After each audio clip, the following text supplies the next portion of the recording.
Okay, this week Zach shared the story of Nicodemus coming to see Jesus in the night, and he spent 2 days on the application or the implications of that lesson.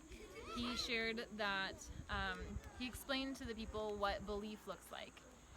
First, it's knowing who it is, knowing about them. It's knowing what they say and believing that it's true, and then trusting in it, which will look like obedience. And after that, on Friday, he shared the story of, he shared about Jesus calling his disciples, and also about the fact that Jesus knew that he would be betrayed and killed.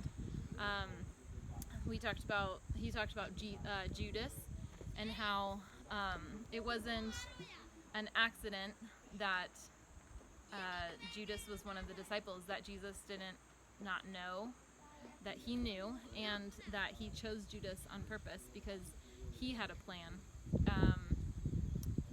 from his father.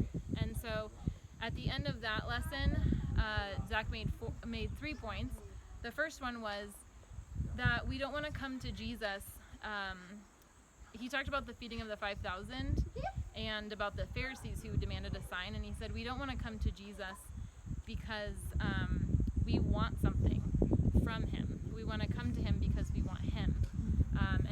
And Jesus talked about that. You come to me because you had your bellies filled with bread. And then he talked about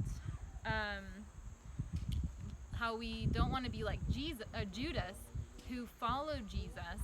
He heard what Jesus said. He was around Jesus, but he actually loved money. He didn't love Jesus. Just like in the first point, he didn't love Jesus himself. He actually loved money. And we can trick ourselves into thinking that because we're near Jesus or we know what he says, we love him. But when we actually are just trying to get more of what we actually love out of him, whether it's money or food or signs or something. And then he also talked about how in all of this, we want Jesus because he lasts more than any of these other things. And in the end, he will still be there. He is our God. He is the one that we want to use the language here. We want to hang up on him. We want to trust in him because we want to be with him. All the other things that we might seek after are just going to die or rust, or we will die, and those things will be taken from us, but we can be with Jesus forever.